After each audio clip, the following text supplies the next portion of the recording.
สิไอผู้ใส่ก็ได้ก็ปีนั้นจะรำสิขี่ก้าลงปอกมือกว่าอยู่เย้าที่นั่นสิจังไรตั้นมากขึ้นดีใจซื้อมาเลยไม่เลี้ยงก้นหางหลีเขานั่นมันใจห้องไม่เลี้ยงก้นหางหลีเขากว่ากินข้าวซ้ำมันใจในอยู่แต่ก็เขาว่าตีตั้งนอกนั่นมีเสียงตั้งกินที่นึงวันนาในว่าเพราะอะไรกินได้หมดจับตัวอย่างว่าก็เร็วในวันนั้นจ้าในก็เขาว่าได้สุกกว่ากินซ้ำเฮาอย่าละเขาคาดกว่าอย่าไปเน้นรัดเส้นไหนเลยนะ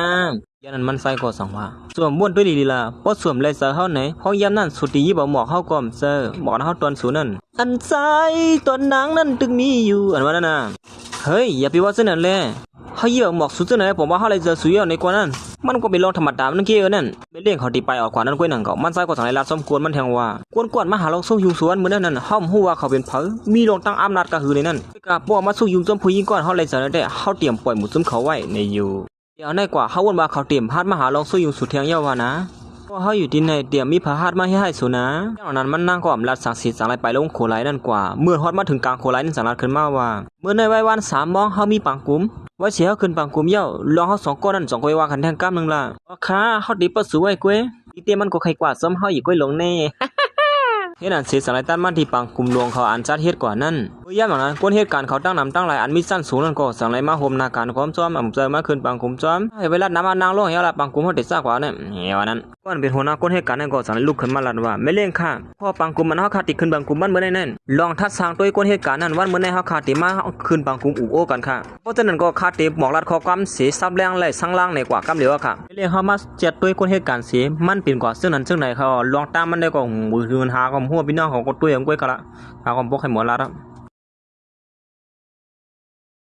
การซึ่งหือก็เย่าล้องในเฮาคาโกตีช่างล่างลัดในปันกุนเหตุการณ์เฮากว่าอยู่ค่ะเอาไม่เลี้ยงค่ะเลี้ยงเขาได้อ่ำถ่อมเขากำผู้ใจก็ในช่างล่างเสียอิดไว้วนอยู่ว่าใส่เสื้อมันตีห้องมานั่งกว่ากินข้าวซ้อมอยู่ในนั่นเก้คำขึ้นในเฮาแต่เลยกว่ากินข้าวซ้อมเหมาที่เฮาได้มา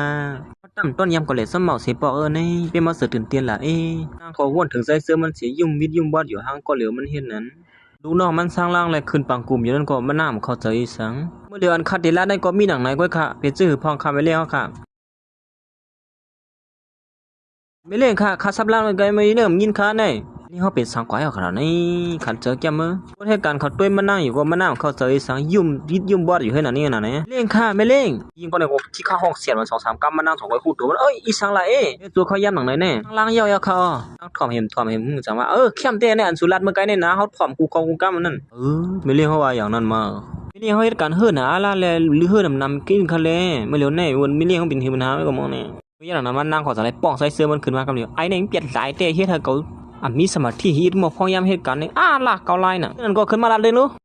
ผู้หญิงก่อนเป็นคนหน้าเขาต้องกดสไลด์ลุกขึ้นมาสิซับแรงลัดไว้กว่าเที่ยงอยู่เย้าต้นหนังเขาท่าสาวค่ะแล้วกว่าเสียด้วยเลยตีเลยตั้งวันนี้เขาเกาตั้งไว้แน่มีอยู่อะไรดีอะไรเจเวียงก้วยกาเตียนเขาคาอยู่ไว้มือเหลียวนั่นแหละใครว่าคือคักคือขี้ไว้เขาเนี่ยรอนำป้อเข้มได้ก็เมื่อไรปีปนมานั่นมีคนเหตุการณ์เป็นก็หากันเสียย่าลูกปักเปิงกุมนี้ได้เสียจากในบ้วนถึงมือพ่อใช้เสื้อมาเกามันอยู่ให้นั่นน้องนะหมังกำก็ปักเปิงในก็ได้ขึ้นดื้อไปได้ขึ้นมาเมื่อยามนั้นมันนั่งก็สังลาดขึ้นว่าแต่ว่าเต้มันลองตั้งหักได้เขาก็มเคยทำซีเผอหนังเก่านะเขาป่องเสยอยู่ก้อยเขาป่องเสยอยู่ก้อยร้องไหนหันหือไม่เลี้ยงหันถึงซ้อมอย่างหือหล่าร้องไหนเหตุการณ์เขาเนี่ยก็สั่งเอาคุณมาที่กาปันยักษ์จะไม่เลี้ยงเขาอยู่เขาน่ะเห็นไหมวะนะมุสลิมสวยไม่ดีสังหลัดนี่